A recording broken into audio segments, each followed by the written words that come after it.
Assalamualaikum warahmatullahi wabarakatuh. Perkenalkan, nama saya Rosalia Hanafinata Putri dari kelas HIP dengan nomor induk mahasiswa 151210059 akan membawakan materi berjudul keutamaan sholat dan saya meninggalkannya untuk memenuhi UTS mata kuliah pendidikan agama Islam. Daftar isi. Yang pertama, pengertian sholat. Yang kedua, kedudukan dan hukum sholat dalam Islam. Yang ketiga, keutamaan sholat dalam Islam. Yang keempat, bahaya meninggalkan sholat. Pengertian sholat. Apa itu sholat? Sholat secara bahasa adalah doa.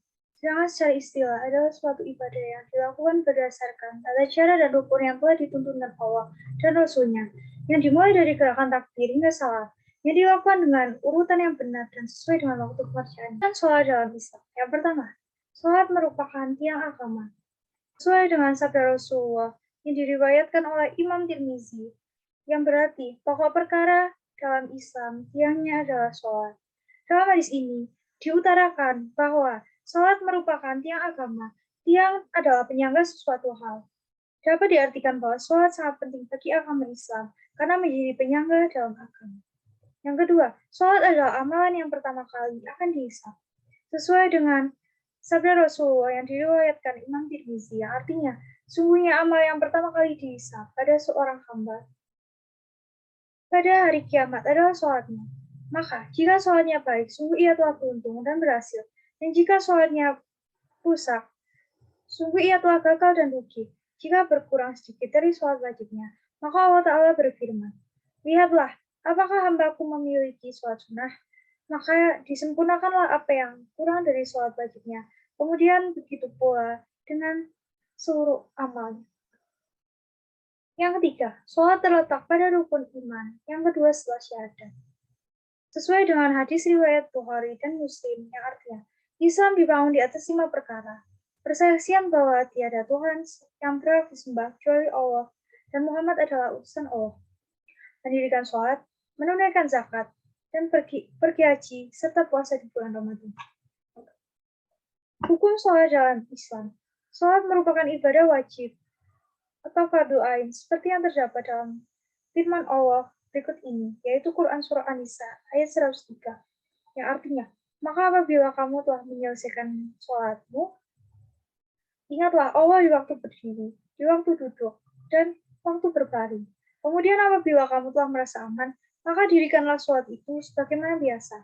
Sungguhnya, sholat itu adalah fardu yang ditentukan waktunya oleh orang-orang yang beriman. Selain itu, dalil tentang sholat wajib ada dalam Quran Surah Hud ayat 114. Keutamaan sholat dalam Islam. Diwajibkan langsung tanpa perantara. Sholat adalah ibadah yang diwajibkan langsung oleh Allah saat Rasulullah menjalankan Isra Mi'raj, yaitu perjalanan spiritual Nabi Muhammad SAW dari Masjidil Haram ke Masjidil Aqsa, kemudian menuju langit untuk menjemput perintah Allah pada umat untuk menunaikan sholat 5 waktu. Bahkan, Allah juga memberikan keringanan dengan menjadikan sholat hanya 5 waktu dalam sehari. Yang kedua, Allah meridhoi orang yang melaksanakan sholat. Dalam Quran Surah Maryam ayat 55 yang artinya, dan dia menyuruh keluarganya untuk melaksanakan yang diridhoi, dan dia seorang yang diridhoi di sisi Tuhannya. Ketiga, sholat dapat mencegah dari perbuatan keji dan mungkar, sesuai dengan firman Allah, Quran Surah Al-Ankabut ayat 45, yang artinya, percayalah apa yang telah diwahyukan kepadamu, yaitu Alkitab, Al-Quran, dan dirikanlah sholat. Sesungguhnya sholat itu mencegah dari perbuatan-perbuatan keji dan mungkar. Dan sungguhnya, mengingat Allah, sholat adalah lebih besar keuntungannya dari ibadah-ibadah yang lain.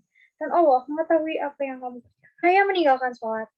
Yang pertama, mendapatkan dosa yang besar dari sisi Allah. Berdasarkan pendapat dari Ibnu Qayyim al-Jauziyah, hafizahullah, kaum bersepakat meninggalkan sholat 5 waktu dengan sengaja adalah dosa besar. Yang paling berat dari dosa, membunuh, merampas harta orang lain, berzina, mencuri, dan minum minuman keras. Yang kedua, diancam dengan siksa neraka. Berikut adalah dalil yang menguatkan hal tersebut. Sesuai dengan Quran Surah Al-Mudaththir ayat 42-43 yang artinya, apa yang menyebabkan kamu masuk neraka Sakor? Mereka menjawab, dahulu kami tidak termasuk orang-orang yang melaksanakan sholat. Terima kasih. Sekian dari saya. Mohon maaf bila ada kesalahan. Wassalamualaikum warahmatullahi wabarakatuh.